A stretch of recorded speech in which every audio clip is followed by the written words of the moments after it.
our first virtual open house that we're doing on the independent living side of the community. We've had one virtual open house already in our Prospect Woodward Health Center. So bear with us this morning as we go through, but I'd like to introduce the marketing team. You can see us all on here. I'm Tracy Borden. I'm the residency counselor in independent living.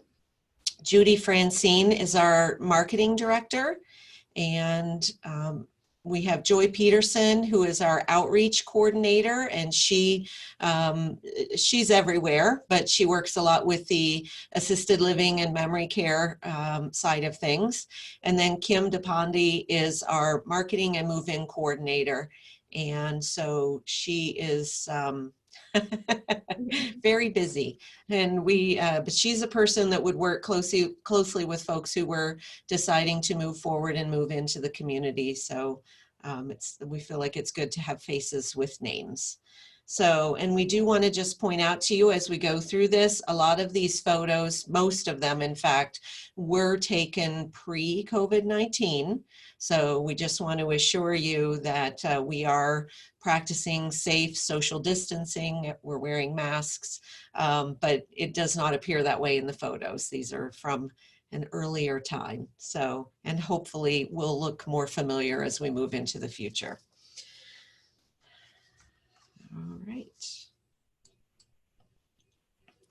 So just want to start off this morning by, for anyone who may not already know a little bit about our history and our background. So Hillside Village came to be because of two very trusted and reputable assisted living homes that were in Keene for over 200 years combined. And these two entities, Prospect Place and the Woodward Home, were actually competitors for, I would say, around 80 years or so. And then at a point in time, about 10 years ago, Prospect Place decided that it was time to look into some new ways of addressing senior living in our community. And so they did some focus groups, they hired a consultant and really did their research and concluded that a CCRC, or a continuing care retirement community, is what was needed in this region, in the Keene region. So in about 2015, the two organizations got their meeting of the minds, joined their boards together, joined forces to start toward the development of Hillside Village. And Judy was brought on board at that point in time, and I came along maybe about 6 months later and was part of the development team to move forward, and here we are 4 years later with Hillside Village. So our board of trustees is made up of all local individuals, trusted, highly regarded professionals. We have, the organization has taken great care to enlist folks on our board of trustees who have backgrounds in areas that matter and that are important in senior living, so and in running a community of this nature. So our trustees have backgrounds in marketing, in medicine, in facilities operations, in legal and financial fields. So they're very knowledgeable, and they're very involved in how we move forward as a community.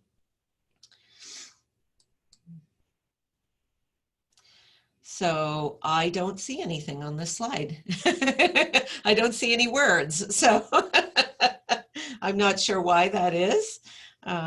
We're gonna, oh, it's gonna do some funny little things as we go through. Okay, what is Hillside Village? So we're a life plan community for seniors age 62 and up. And so a life plan community is focused on independent living, but with the promise of healthcare should that become your need in the future. So we offer independent living as well as assisted memory care and nursing care on our campus. One of the aspects of Hillside Village is affordability. And so and some people might say, oh, affordable may sound like the word, inexpensive or cheap. That's not necessarily what we mean. What we mean is the value. And the costs of being at Hillside Village turn out, most people find, to be comparable to those of living in their home. So as we go through the presentation today, you'll start to begin to see where that value is and how those costs kind of compare. So we're a diverse community. We are open, inclusive, welcoming to all. And in a moment, I'll show you a little more of our diversity that we offer on another slide. But we find and appeal to folks from all walks of life. I didn't realize all these bullets were going to come in separately, so so we're individualized, and what we mean by that is that we have various lifestyle options. We have 140 apartments in independent living, and we'll show you some photos of those as we move through. We have 15 distinct floor plans. So every apartment in the building is unique. There are no two alike. It might be that the cabinetry finishes might be different, or there might have been some customization in the layout of the floor plan, but everything is a little bit different. So we work with you to find what fits your style the best. If you decide to move to Hillside Village, you would also have an opportunity to be able to do some more customizing to fit your style. And of course, lifestyle at Hillside Village is fulfilling. We have 33,000 square feet of common space. We often refer to it as the fun space in the community. And we're going to show you a lot of pictures of those spaces as we move through. We're going to show you some of the activities that take place in those areas. And we also have a 66-acre campus. So lots of room for people to find things to do, things to explore, places to explore, and to discover maybe a new passion or a new interest. All right, so continuing with what is Hillside Village, talking a little more about our on-site healthcare center. We have private assisted living apartments that are situated in a neighborhood setting. So the apartments surround common areas that are shared by those living in that area. And so there are bright, inviting spaces for the residents to enjoy. There are country kitchens, a nice generous sized living area with lots of activities and things going on that everybody can enjoy and take part in together. We have private specialized memory care support rooms. And again, all of these are set up as in a neighborhood. And then we offer private nursing care rooms. So you won't find any rooms in our community that are semi-private. You won't find any curtains dividing spaces for people. So we feel that's very important. And so you have, when you live at Hillside Village, you have that promise of the lifetime long-term healthcare guarantee. And when you are in independent living, should you find that you need to move over into healthcare, you do not see any increase in your monthly fees based on that increased level of care. And because of that fact, it turns out that this equates to savings that can easily reach into hundreds of thousands of dollars over time. So one of those ways that the affordability factor comes in. And so when I mentioned that we would show you a little bit more about our diversity, I wanted to show you some of our furry friends that we have in our community. So we are a pet-friendly community. That's a common question that is asked.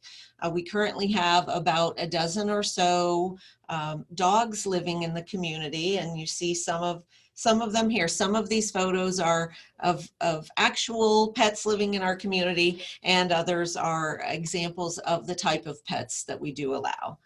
And we have many cats living here.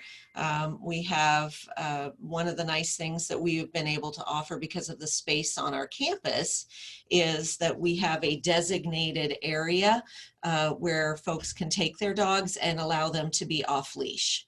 So they can get some good exercise and be able to run around and enjoy the campus as well as the humans can. We do have a pet policy in place. So if you come in with a pet, that is something that that is there for everybody's benefit, for the pet owners and non-pet owners and the pets alike. Okay, so here is an overview of what our campus looks like. And I'm sure some of you have probably visited, but it's kind of I think nice to be able to see the kind of the bird's eye view of the campus. So this would be going toward the south and toward Route 12 over here where I'm pointing. And so this is Wyman Road coming in off of Route 12. And as you drive into our campus from Route 12, you would find independent living would be on the right-hand side of the road. And then our healthcare center would be on your left-hand side. And so I'm not going to get into too much detail with it, but just to point out, this orange area is some of what we call the fun space, or the 33,000 square feet. That's a good part of it. So a lot of our common spaces that people enjoy are located in the orange. The blue fingers, wings, those are independent living apartments. We have 4 wings in this building. And those are actually named after farms that are in this area. So just a nice connection to local history.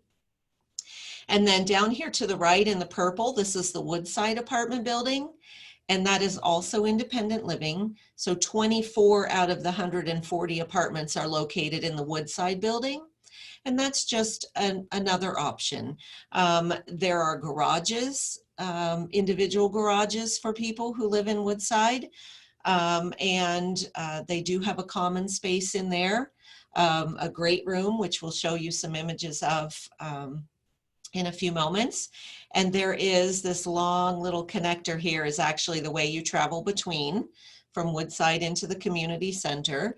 That is a temperature controlled walkway, climate controlled. And so it's just a little removed from kind of the busyness of the community center, and that appeals to a lot of people. So that's an overview of the independent living side of the street, I like to say, on our campus, and then the health center being on the other side. There is, I don't know if you'll be able to see it very clearly, but this dotted, these dotted lines going across indicate the underground connection between our independent living and our healthcare. So there's never a need to go outdoors to go between the buildings. You don't have to walk across the street. A lot of us do choose to do that, but this is especially nice in the rainy weather or in the middle of January. So, and then out here, we have part of our 66-acre campus, and then down behind the wings as well, just some of the indications of trails and areas for people to get out and enjoy the outdoors. Some of these have been drawn in because recently we've had residents who have done a lot of work on some trails that already existed and in creating some new spaces for people to walk and hike. So it's really fun to see how some of these places are really taking shape. We have trails on our campus that connect to other trails that go off of our campus. So if that's something that appeals to you, we find it's a very exciting exciting developments going on. So as we talk about our campus and our hiking and our trails, this is just some of our residents that have been involved in making those things happen. Some of our hiking group, they enjoy the trails, whether they're walking or hiking or actually working on them and clearing and building. So fun group of people. And this is just a few of them. There are more people than that are involved. So I'm just kind of going to show you several areas of the campus as we go through to point out some of the ways that people enjoy. This is actually our Stonewall Trail, which this resident right here, Ted, was very, very instrumental in making happen. And so the Stonewall Trail, I believe there was kind of the leftovers of a trail there, but it was very grown over and hadn't been cared for in years and years. And so Ted was an individual who at the beginning of when we started to kind of have the COVID, when COVID kind of started, he and his wife were considering moving off campus. They have another home where they could have moved, and they were talking about just going and kind of weathering the storm off campus. And the more he gave it thought, the more he decided that he enjoys being here. He enjoys the people, and that Hillside has really become his family. So he decided to kind of channel his energy into a project, and that project became the Stonewall Trail. And we actually have a video that we would be happy to share with you of a presentation that we did earlier in the summer that focused on our trails, and you would be able to hear Ted speaking about his feelings about being in the community. So if anybody would like to receive that, we'd be happy to send you the link for that presentation. So, and just another look at our hiking and trails group, who does a lot on our campus, but they also travel off campus and go to local trails and do hikes that are fun for all levels of ability, and they have a great time. This is a scene looking down at the barn. We used to be Miracles in Motion. We just still have the sign there, but that is a part of our property now. Our barn ends up being a very valuable place for storage and a lot of activities going on. We have our woodworking shop down there, which I'll show you some images of in a few moments. The area behind the barn is becoming an area where residents can enjoy gardening. This year we tried our hands at straw bale gardening, which was a lot of fun for people to learn about, and we just actually received a nice healthy crop of gourds yesterday from one of the areas of straw bale gardening. So that was a lot of fun for the residents. And eventually this area is going to be home to more permanent raised bed gardens. And of course, these straw bales are breaking down into compost that will be used for the garden areas on the campus. This is actually a view heading out toward the Stonewall Trail that I was talking about earlier. And just, I think we love just showing the beauty of the campus and all of the many ways that it can be enjoyed.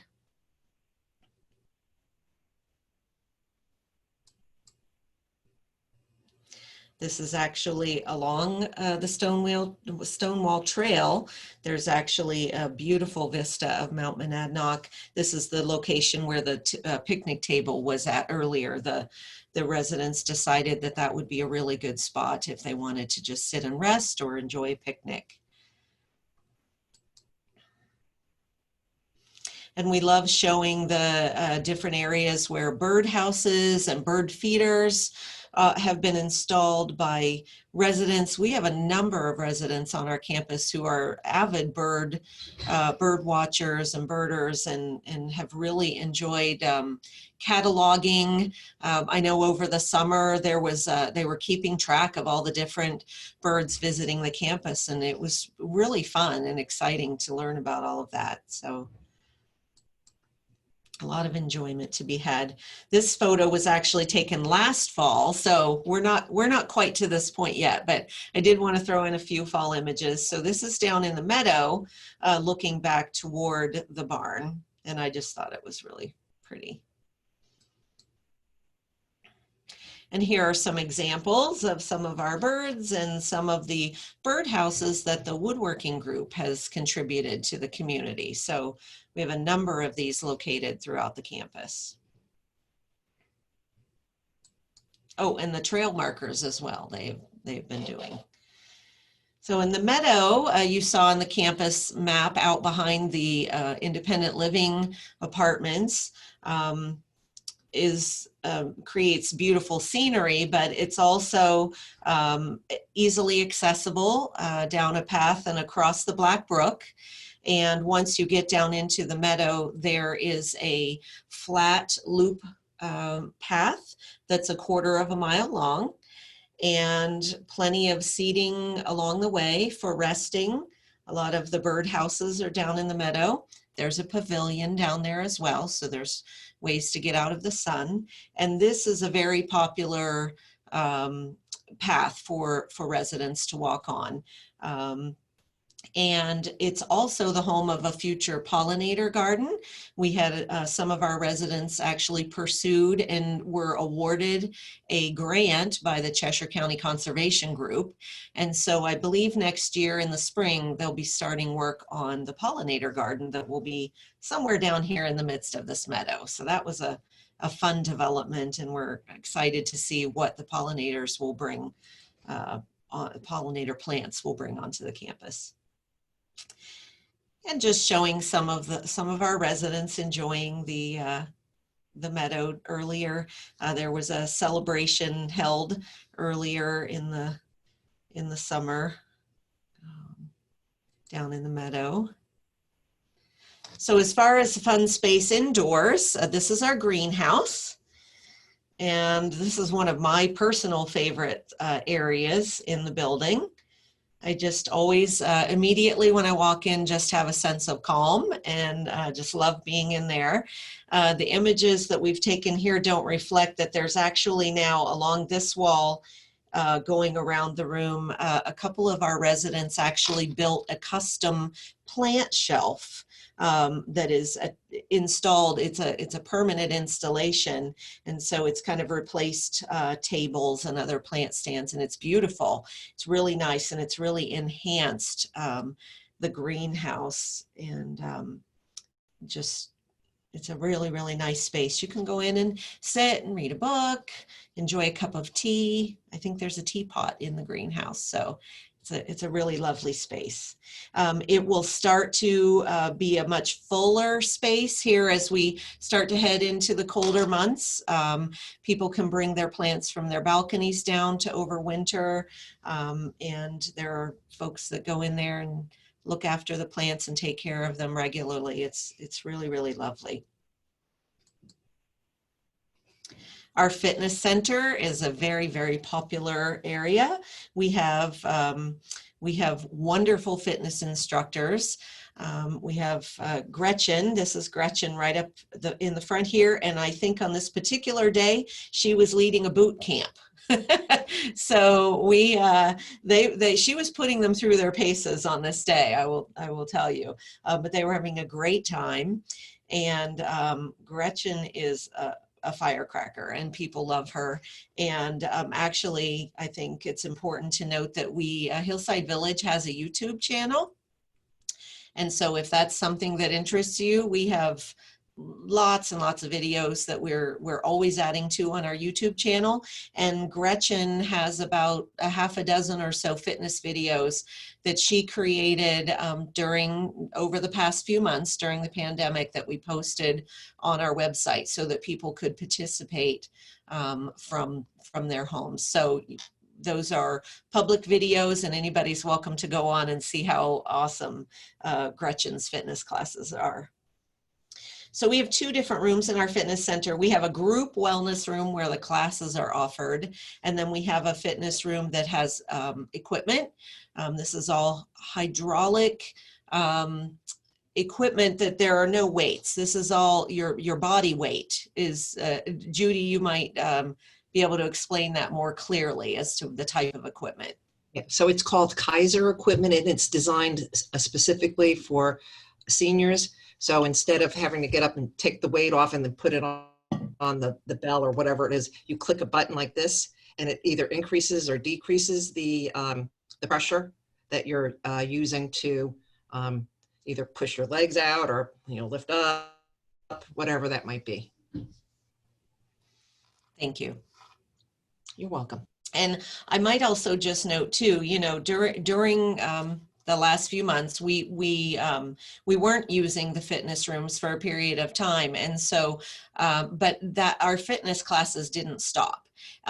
There were a lot of different things that were able to happen outdoors. We had balcony fitness classes. So Gretchen and some of our other fitness leaders were able to go outdoors and lead classes while people went out on their balconies to participate. So we kept the fitness going, and it's been a lot of fun, and kind of a challenge to see what we can come up with to keep those things going.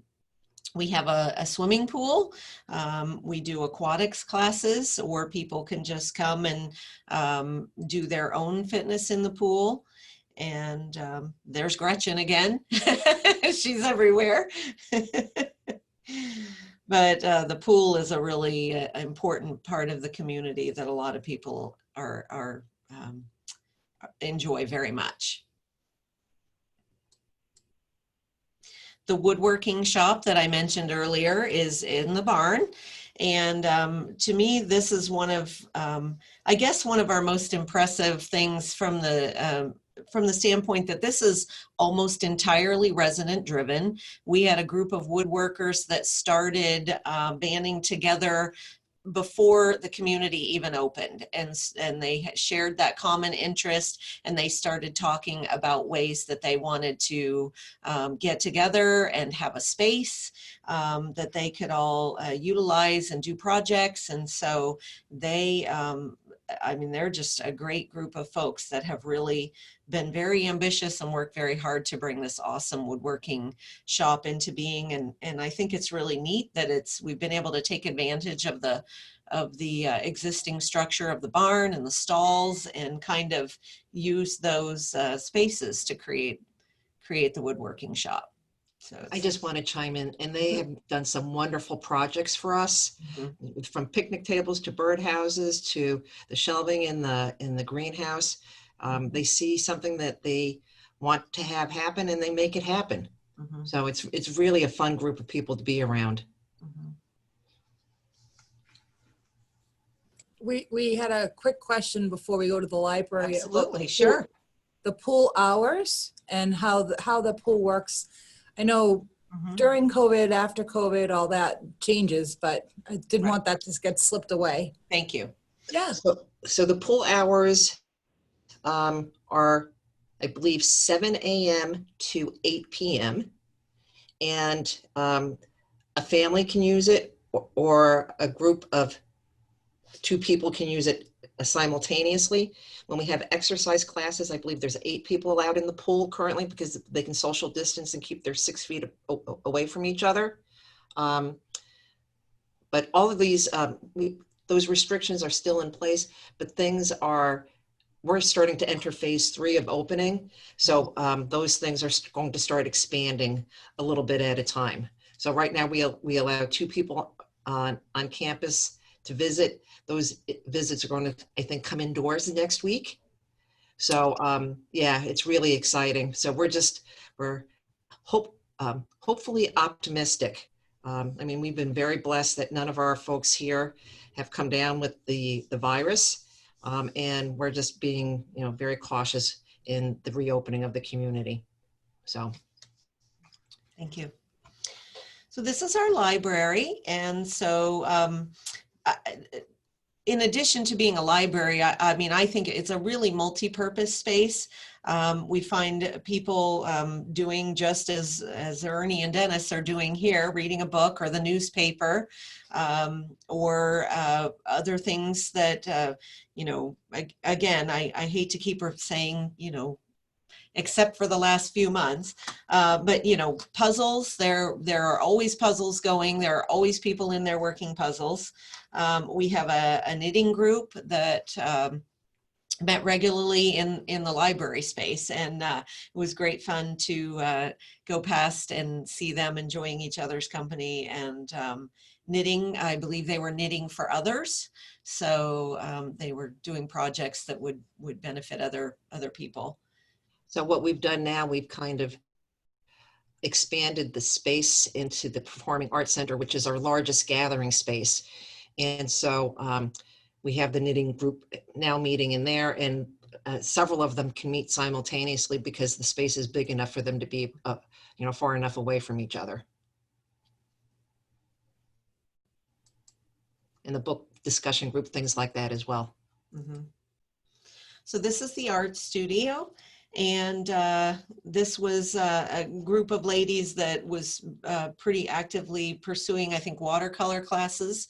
The art studio has been able to reopen now for a while. It's a good space already to be able to social distance in because of the individual tables, and an easy space to be able to, you know, wipe things down and all that. So people have been able to enjoy the art studio for a little while now.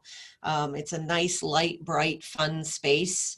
And we have a good number of residents here who participate in art and who are artists, either just as a hobby or a very serious hobby or as a profession. So it's a good thing that we have going on here. Just some more, oh, and sewing too. Sewing and quilting. I know we have a number of quilters. So this is a really nice multi-purpose space as well. This is the Performing Arts Center that Judy was mentioning. As you can see, it's quite a large space. At one point in time, we had many gatherings of this size in the first year that we were open here. This in particular, I believe, was that it's fall. I'm not sure which, but that's our Hillside Singers. And we have a chorus of about 30 or so people who I know are probably, we're all anxious to be able to get back to singing, but and so the Performing Arts Center is a wonderful space. Line dancing is something that was taking place on a regular basis. So Jacques and Janet were doing some line dancing here. As you can see, we were nicely decorated for the holidays and we had a number of gatherings. Kim and I walked up the stairs the other day to watch some of the bingo game going on, socially distanced bingo, of course, but it was great fun. It was really nice to see things. It's nice to see some things going on in these spaces again. And you can't see it in any of these photos, but the performing arts space can be enclosed. We have a retractable wall that closes or left open. So we're leaving that open when we have gatherings in there at this point in time.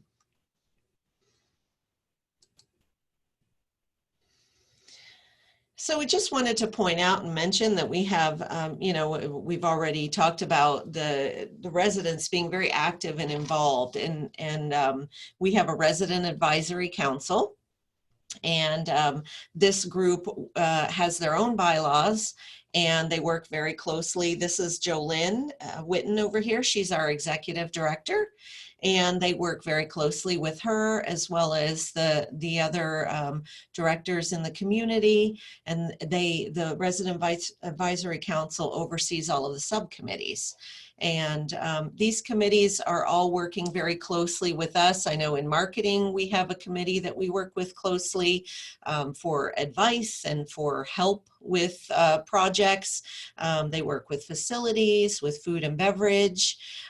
So there are ways for residents to be involved in any area that interests them and to really have a voice and a say and an input in the way the community operates and the things that happen, new ideas. So just some more, we have a lot of bridge players, a lot of card players. I know we have a Mahjong group that meets. We have Bible studies.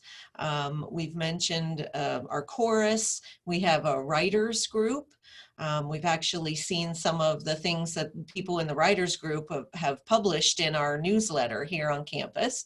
So just many, many interests and many, many ways that residents are pulling those, you know, finding out about each other and finding the common interests and pulling together to enjoy those. All right, I think we're going to have some more bullet points here. So just talking about some of the other ways, and I think this focuses a little bit more on your individual residence. So your apartment and kind of you know, the apartments, the areas, common spaces. There are views of the green spaces of the campus, whether it be the courtyards or the woodlands, the meadow, and the mountains, depending on where you're at in the community. And so just lots of ways to enjoy the campus, both indoors and out. Every apartment in the community has its own screened balcony or porch. Each apartment, as we mentioned before, is unique. Every apartment has high quality finishes. All of the cabinets are made of real wood with lovely finishes. The countertops are granite countertops, solid surface counters in the bathrooms, and then carpet or luxury vinyl flooring. Some, depending again on the apartment, there might be ceramic tile.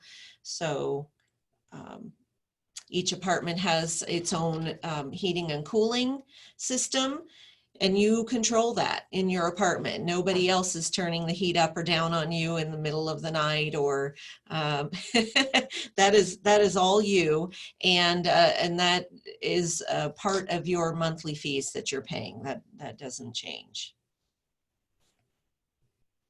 We're a smoke, tobacco, and vape-free campus. And there is a policy on that everybody, whether it's residents or guests or staff, abide by.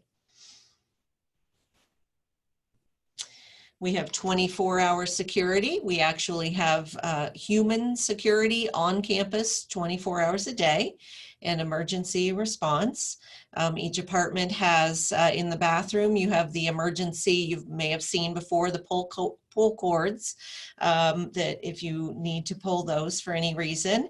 And we also do a daily check-in. So there's a button on that device that everyone would push once a day by 11 o'clock in the morning. And that just sends a little message up to our concierge and lets us know that you're good for the day, and then we don't need to have any concerns. If you don't push your button, we give you a phone call, and then if we don't hear from you still, we'll follow up by maybe coming and knocking on your door just to make sure that you're okay. So,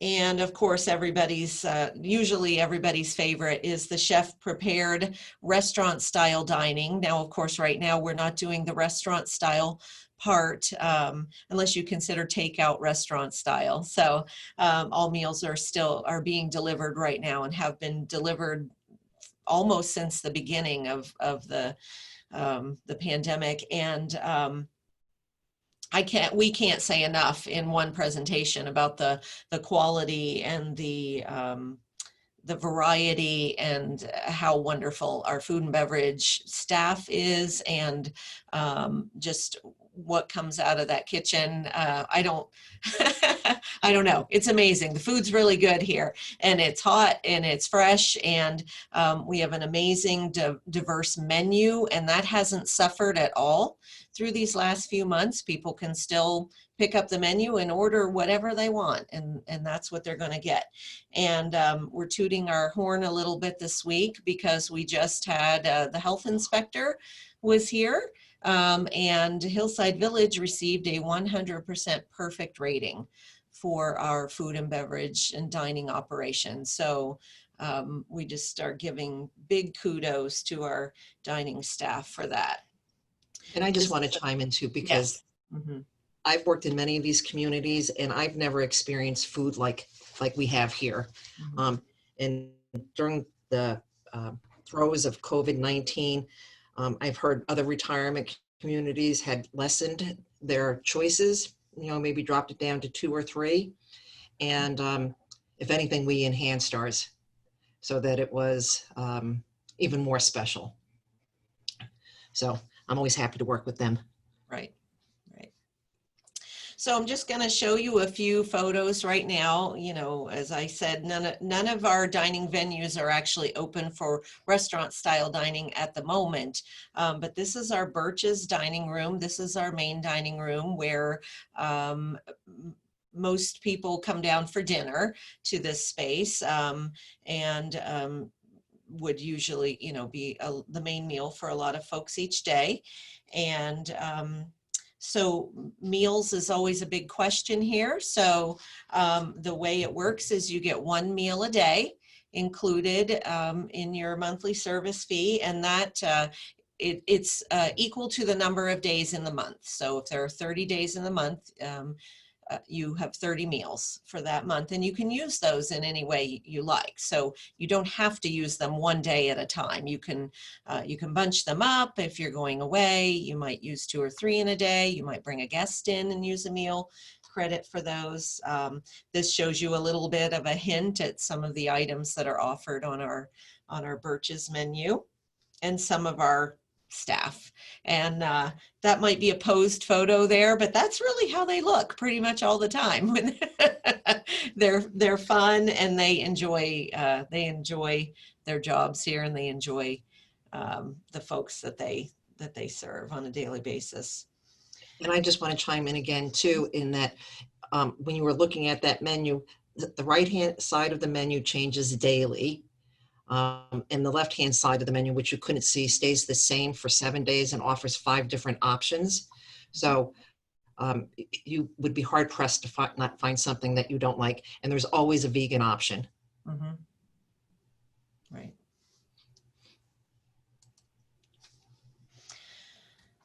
So I just wanted to throw in a few little images. So outdoor dining is an option at the Birch's, obviously during nice weather, but we have a dining deck outside of the Birch's that overlooks down toward the meadow and the conservation area and the woodlands beyond. So it's a really, really nice place to be able to enjoy dinner.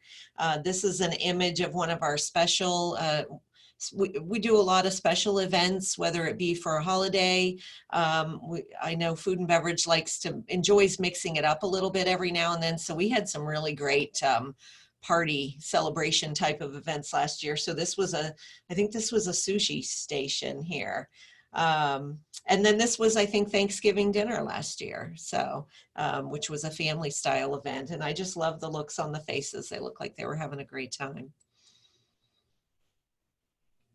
This is the Blackbrook Tavern, and so a little more casual, a little bit different, kind of more of a pub style menu. Although when you go in here for dinner, you can order from the Birch's menu. But it's just a little bit different offering, different hours of operation. The Blackbrook Tavern, I believe, opens typically at noon and is open till 8 o'clock in the evening. So some folks might want to enjoy a little bit later dinner, or they might want to come in for lunch.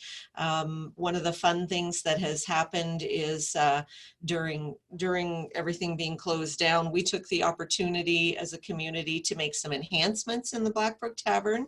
A new oven has been installed, a brick oven. So we've been enjoying the most delicious pizza that I've ever eaten in Keene, for sure. So, and residents can call up and order a pizza, and it gets delivered right to their apartment. And it's really great. And one of the other things is we've added in some new seating over here along this wall, some bench seating that is going to expand the capacity of the tavern. This barn board that you see on the wall, we've been using some other barn board that was from the property, the buildings that were previously on the property before we were built. And so one of our maintenance workers, Paul, is a wizard with building really neat things and using the barn board. So he's used it on the bench seating, and then there's not an image of it here, but they've built a wall, a divider, kind of, you can see where it would be back in this area here to kind of close off that kitchen area. So that'll be a fun thing for our residents to see when we're able to open that space back up for dining. I just want to mention also that we have Dan, who is one of our chefs here, who is a baker. And so when we got that brick oven, all of a sudden fresh bread is coming out of there on a daily basis. And people are getting, instead of getting rolls with their dinner, they're getting fresh bread. And it is amazing how wonderful it is. I want them to sell it to me. So some of us in marketing, maybe we try to come up with ways that we can bribe the kitchen staff into, throwing a loaf of sourdough bread our way or something. It's good. We haven't been successful at it yet, but we keep trying.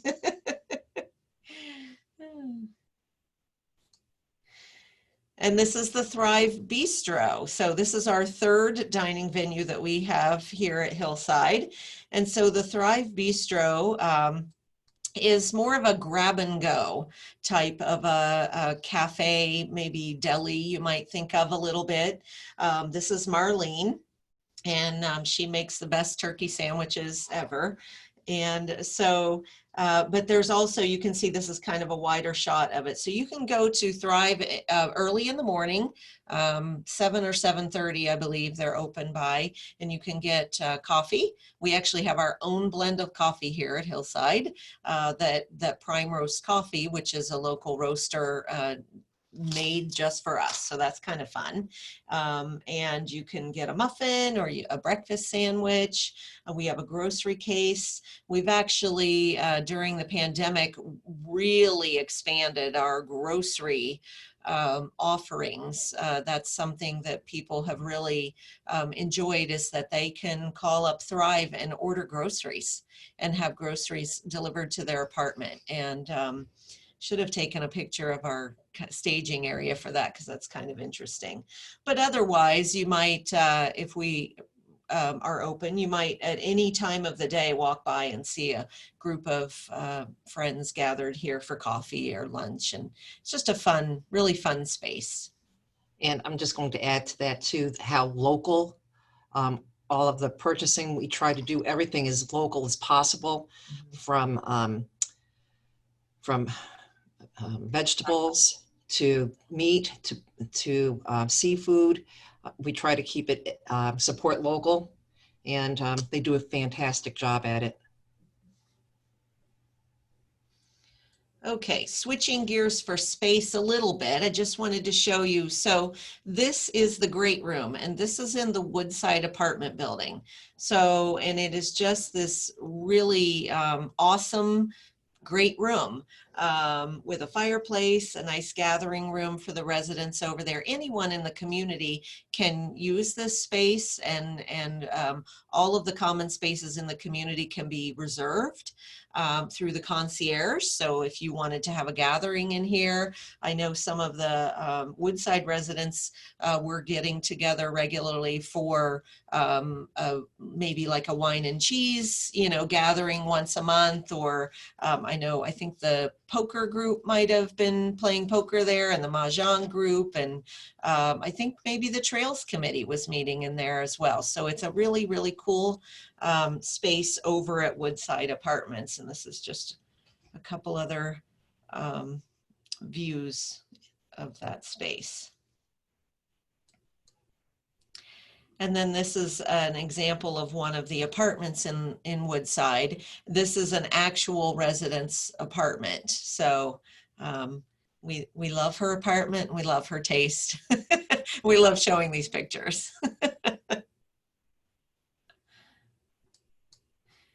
And then back over here in the community center building. So this is our model apartment that we had furniture, that we furnished an apartment so that when people were able to come and tour in person, we could show them a furnished apartment and to get a sense of the space. And so this is the Whittier model. So if any of you have already received a packet of floor plans and have looked through those, this is the Whittier floor plan. And so this is a view of the living room looking out toward the balcony. A view of, and these are pretty typical, you know, but as I said before, each apartment is unique with different finishes. And but kitchen, this one has stainless steel appliances and really nice storage. The living, we put a table and chairs in there to show that there was ample room for living furniture as well as a dining room table. And then a really nice bedroom set in one of the bedrooms. Just another view of the living room area. And this is the second bathroom so not the master bathroom, this is the other one. And then a view of the balcony with some furniture on it. So it just gives you a sense of the space and the feel of it. And with that, we switch over to Judy. And I'm gonna have to click, I might just go ahead and start clicking the bullets in for you ahead of time. Thank you. So I get to talk about the serious stuff, healthcare and the money. So as you know, change is a part of life. You know, when we graduate school and then we decide if we're going to get married and then we decide if we're going to have children, each one of those parts of life requires some sort of planning to be put into place. And so I'm glad that you're here listening, because it seems to me like you're trying to figure out what your next steps are. And so 7 out of 10 of us are going to require some long-term care in the future. And if we get into that, into the assisted living or memory care or nursing care, the average stay that someone stays in those locations is 3 years and 4 months. So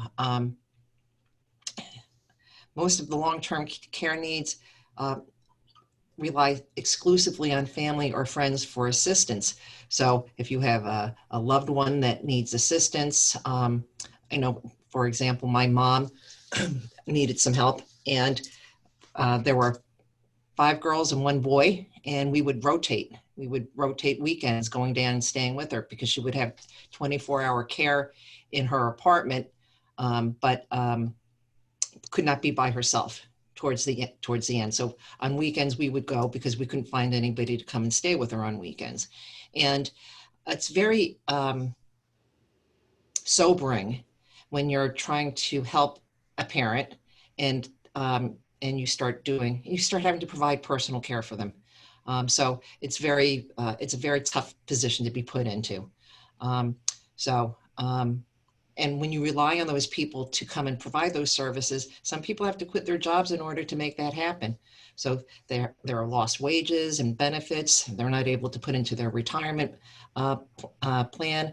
And on average, when somebody does that over the accrual of a lifetime, it equals about $300,000 that they have lost in benefits for their retirement. And 50% of us underestimate the cost of care. It's really inexpensive. It's really expensive, and it's just tough for a lot of folks. And I think, you know, Tracy was explaining our life care program earlier, and I think it can be the answer for many, many people. You got to click for me, Tracy. So I love this slide, because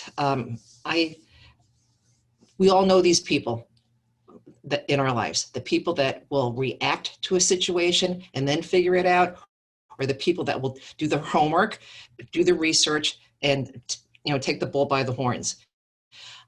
When you're reactive, you're putting somebody else in charge of making the decisions for you.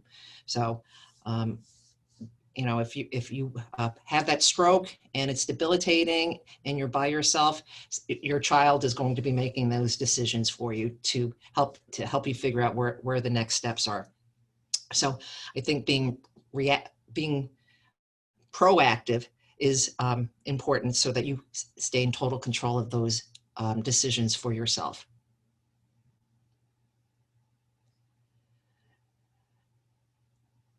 So let's talk about these definitions and what they incorporate. So Medicare, a lot of people think Medicare will cover time in assisted living or nursing care, and it does not. Medicare is designed for short-term rehabilitation stays for up to 100 days. It offers a very limited home care. You have to be homebound for Medicare to send in anybody to your home. So Medicare is also for your doctors, your surgeries, and those types of things. Medicaid is aid for helping people that have depleted their financial resources. So they have basically depleted their money. They have $2,500 in their checking account. They've prepaid their funeral expenses. That's when Medicaid will kick in and help folks. Assisted living in this area is about $65,000 annually. Memory support is about $100,000 annually, and nursing care can be upwards of $115,000, $120,000, and that's for a semi-private accommodation in this area here. So it's not inexpensive. Just go back one slide, Trace.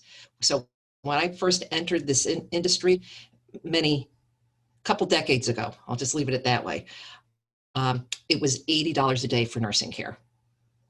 So you can see how much it's increased over the last 25 years or so. So Hillside Village is an entrance fee community, and what that means is you're going to pay a one-time payment that guarantees you access to all the fun stuff that Tracy was talking about, but also all the support that you could need in the future if your health needs shift. And it's all at a very predictable cost. So you know exactly how much it's going to cost you. So it's going to offer you some peace of mind financially. The entrance fees are going to vary by the type of the apartment and the level of refund. And we're going to talk about those three options in the next slide or two. And then what is really fantastic about these communities is that there's a portion of your entrance fee and your monthly service fee that's considered a prepaid medical expense. So I've had people that have moved into the community that haven't been able to, what's the term for when you're filing your taxes? Itemize? Itemize, thank you. That went right out of my brain. Haven't been able to itemize their taxes and have been able to itemize them now and get a refund, you know, for the first time in years and years. So we'll talk about that in greater length. So here are the three different options. We have a traditional, which is we have the traditional, we have the 90% guaranteed refundable, and we have the 90% shared cost. So the traditional entrance fee is our most economical. The refund amortizes. So you pay that entrance fee and the refund amortizes. The first month it amortizes at 4%. So it depletes at 4% the first month that you live in the community, and 2% each month after that until it depletes to 0 in 4 years. So after you've been in the community for 4 years, there's no refund of that entrance fee to you or to your estate. Under the 90% guaranteed refundable, you're going to pay a premium for the guaranteed refundable portion of it, but 90% of that entrance fee will be refunded to you if you should decide to leave the community for whatever reason, or to your estate on death. So the traditional, some people lean towards that because of there's nobody to leave money to. their children are better off than they are, so it's not important for them to leave anything to them. And conversely, the 90% guaranteed, people want to leave something to somebody, a child, an organization, so they'll come in under the refundable guaranteed option. And then we have the 90% shared cost option. And this is the contract that you need to have a qualifying long-term care insurance policy in order to use this program. And so the entrance fee, you pay the same exact monthly service fee as if you were living in the apartment. And if you go into healthcare, there's going to be a change in what those fees are, and your long-term care policy pays when those fees, when you move over to the healthcare center. So those are our three options. And then we're going to talk about pricing. So the residents pay a monthly service fee, which includes pretty much everything. There's the flexible meal plan that Tracy talked about. So 1 meal per day, housekeeping twice a month. So they're coming in and they're doing the vacuuming and the sanitizing of the kitchens and the bathrooms, washing floors, dusting, those types of things. Our facilities group, they deal with the snow removal, the grounds maintenance, the landscaping, all those outdoor chores. Maintenance-free living, you need, the ice maker isn't working in the freezer, you're gonna call concierge, they're gonna put in a work order, maintenance is gonna come fix it. Could be a plugged toilet, my wash machine isn't agitating, whatever that might be. So all that falls on our shoulders to maintain and take care of. All the appliances as well, those are ours to deal with. All your utilities are included. All the utilities are included for heat, hot water, electricity, all those things. We do have a small communication fee that covers the TV and the telephone, and that's $49 a month. So I wish I could get my TV and telephone for $49 a month, to be honest. We provide local transportation, so we have a town car, we have a van, and we have a bus, and we will take you anywhere within the confines of Keene, and that's included in your monthly service fee. Each residence comes with 1 covered parking spot, and that could be the garage at Woodside, underground parking off the Four Fingers, and then we have some shed parking that some people prefer. We also offer a secure storage area. Everybody gets storage pretty near their apartment, and that's for suitcases or holiday decorations, whatever those items might be. And I think the most important thing is that your fees do not increase based on your healthcare needs. Oh, and the tax deduction. So I'm going to talk about the tax deduction when I get back to the 3 contracts again, just how they work. So if you live in New Hampshire, you know we have no sales tax, we have no income tax, no taxes on Social Security, our IRAs, our 401ks, or our pensions. If you're coming from Vermont or Massachusetts, it's quite the mixed bag over there, in that you pay just about everything. Everything's taxed. Knowing that if you're coming from either Vermont or Massachusetts or from some other state, the tax benefits might be significantly improved for you just by hopping over the border and joining us.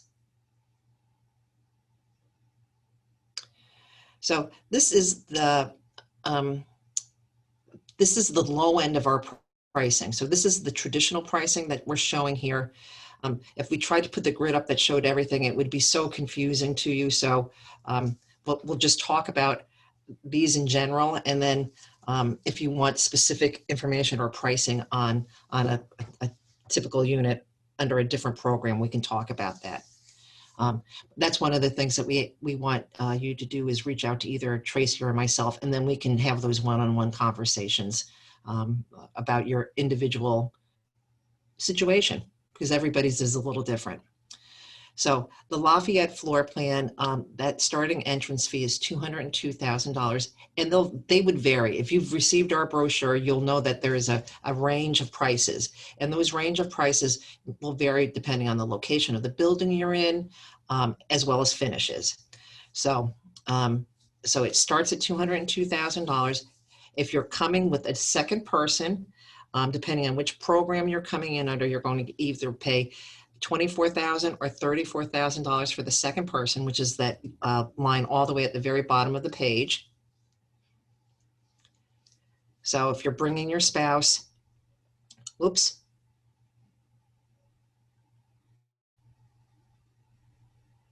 Come on, Trace, I know you can do it.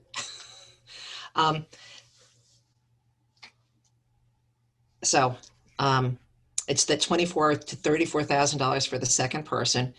And if we scoot all the way back up to where the Lafayette is, you see the first person monthly service fee is $3,385. And if you go all the way to the bottom, the second person fee is $1,405. So, and the last column tells you basically whether we have units that are available right now. Currently we have, Tracy said we had 140 apartment homes, and currently we have 2 move-ins happening tomorrow, I'm happy to say. We've had about a dozen move-ins over the last 3 months. And we've actually been able to start showing people individually coming into the community. We can show you limited apartments. So if that's something of interest to you, let us know, and we can arrange for that to happen. But you can see that where the limited availability is. So let's talk about that Lafayette floor plan. So for the exact same floor plan, these are going to be the pricing differences. So the traditional plan is $202,000, and that refund declines over 48 months. Under the 90% guaranteed refundable, it's $282,000. So you see that you are paying a premium for that to be 90% refundable to you or to your estate.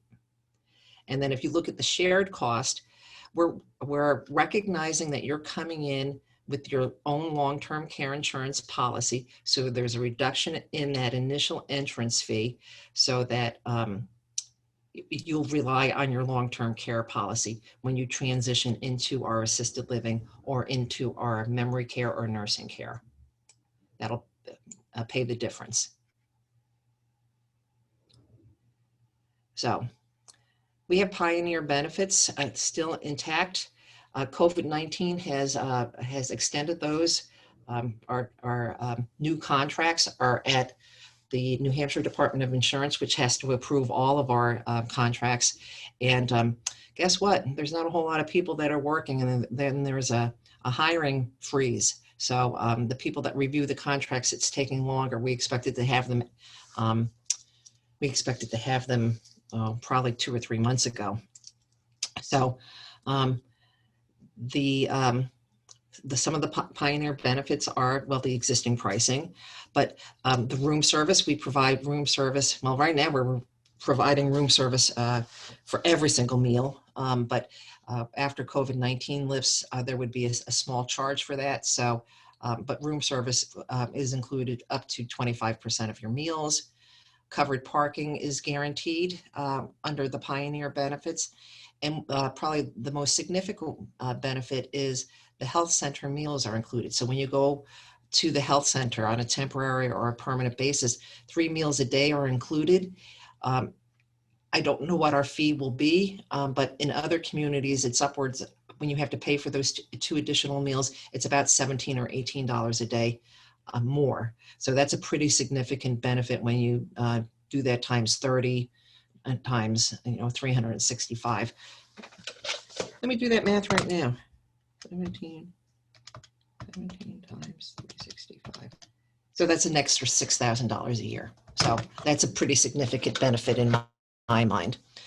So, and timing, we have some availability now. We still have some lovely apartments available.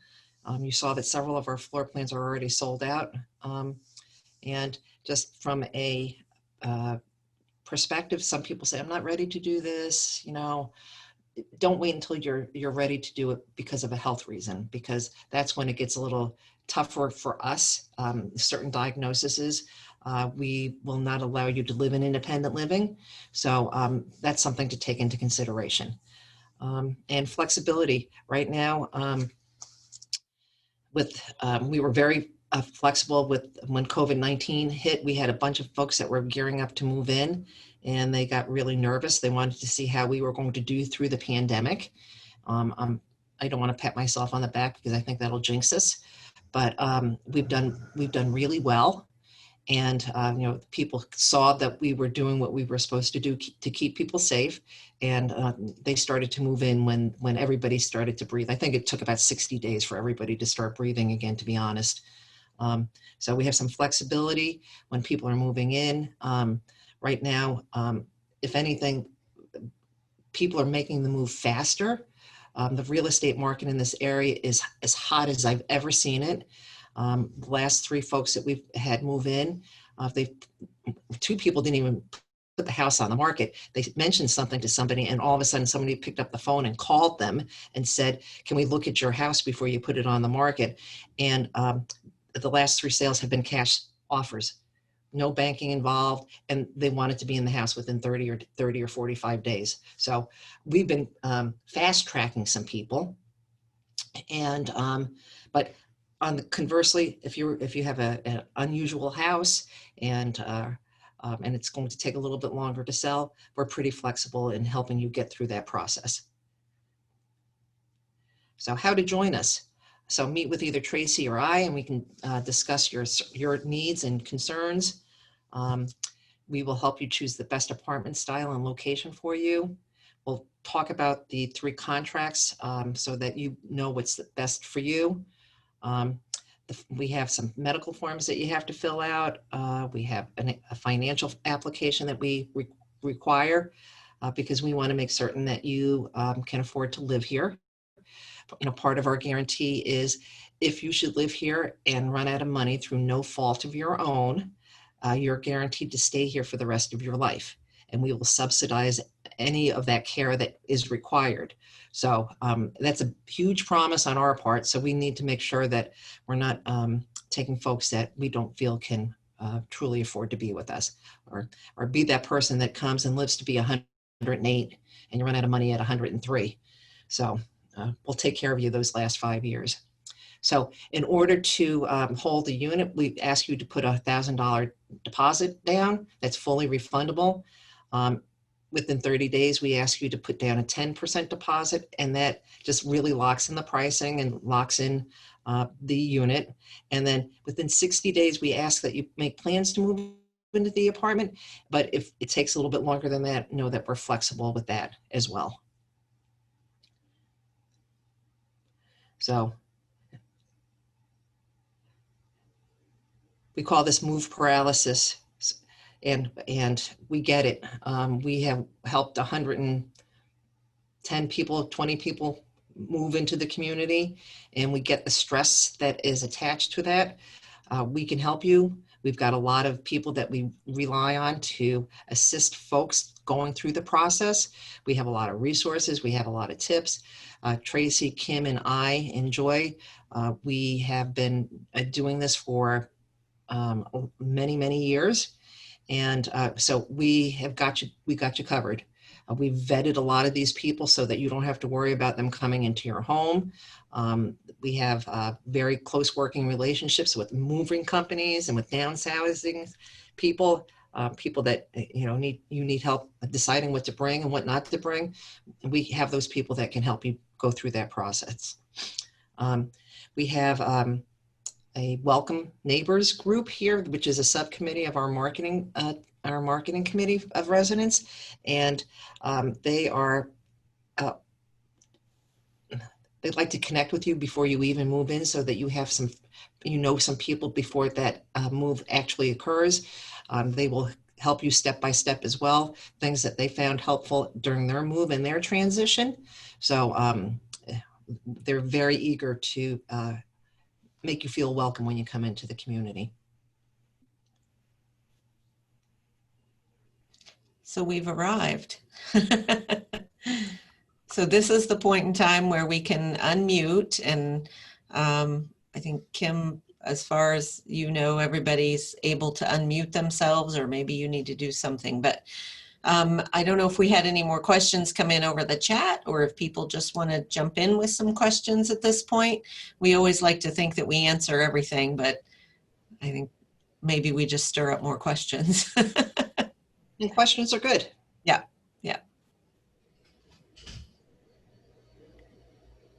Wow. Oh, we did a good job. I guess we did. But someone has to have one question.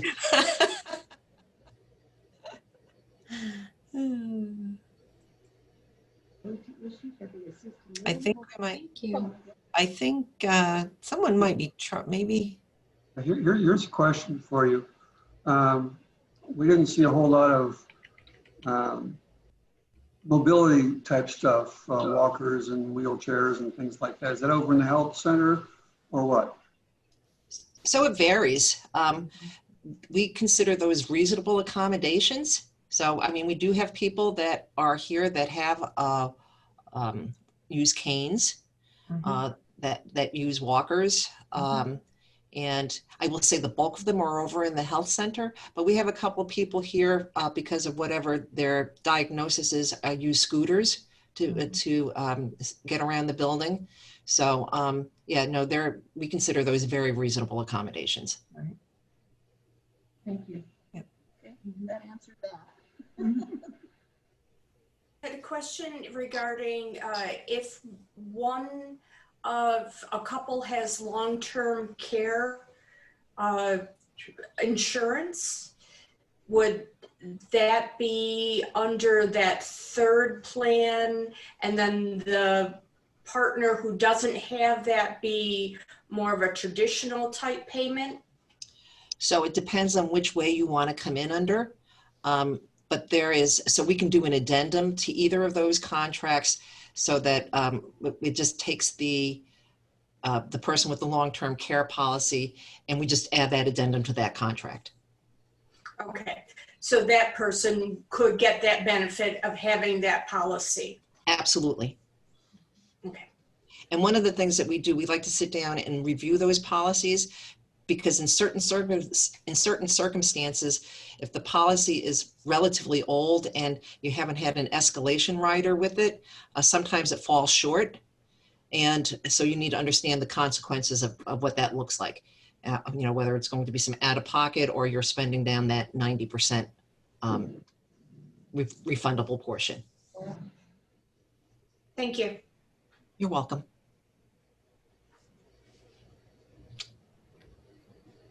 Anybody else? I don't want to rush anybody, but you can always definitely, as Judy said, contact Judy or myself, or and we're happy to talk with you about your individual situations, and go from there. When do you expect that you might be having in-person tours again? We are currently having in-person tours.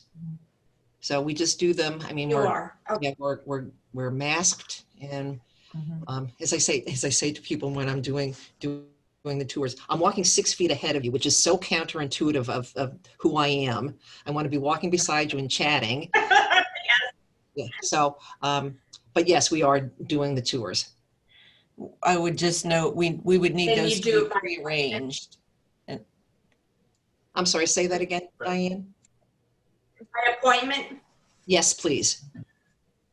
Okay. Thank you. So Tracy, is there any question about quarantining before a tour?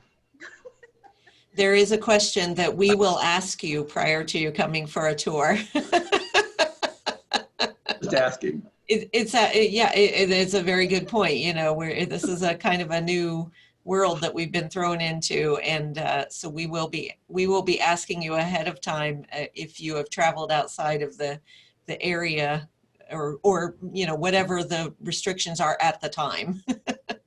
Well, and it's very interesting because I wish it was a federal guideline.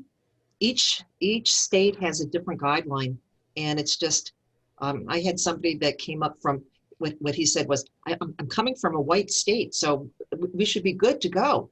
And it was like, not in New Hampshire. It's New England. You have to be, you know, so it's very interesting. Mhm, mhm. A more practical question is, if someone does have to go over to assisted living, to what extent are the activities in the main area available to them? So right now, currently, none. Mhm. But as I said, they're actually opening up a little bit faster than we are. They're allowing inside visits in their apartments, in their suites over there. We're starting. I think we're starting that. I hope next week. Under better times. Yeah, Next Tuesday. but under better times, it's free flowing back and forth. Right. So assuming the pandemic is over enough, and if someone wanted to use the artist room or the library, not a problem. Not a problem. We had several of the folks that lived in assisted living that were singers, and they would come over and join the chorus. Right. Yeah, I so go to the pool. Yeah. yeah, absolutely. Okay. Not right now, a lot to think about. Yeah, thank you so much. You're very welcome. You're very welcome. And I just want to mention really quickly here as we move on, we do have a few more events coming up. This has been a really busy, now that we're doing virtual events, we're just, we're doing a lot of virtual events. So we have a few coming up. Some are of an educational nature. We have one regarding Alzheimer's disease that is on the 29th. On October 1st, Joy will be hosting a virtual open house for the assisted living and memory care. So you'll get to see, if that interests you, you would get to see the health center and hear a little bit more of you know, how that goes over there. Healthy living for your brain and body. And then there's going to be one on October 14th, dementia conversations. So if any of those are of interest to you, you know, you can call us, you can email us, you can go on our website and register. So, Thank you. and Thank you, I think we've already mentioned this enough. You can contact any one of us to talk to. And with that, we thank you very, very much for attending and sticking with us. And hopefully hopefully you learned something. And if you have any questions, please do reach out. Yes, thank you so much. Thank you Thank so much. Thank you. Have a good day. Have a wonderful day. You Stay safe. Thank you. Bye-bye. Bye-bye. Bye. Bye.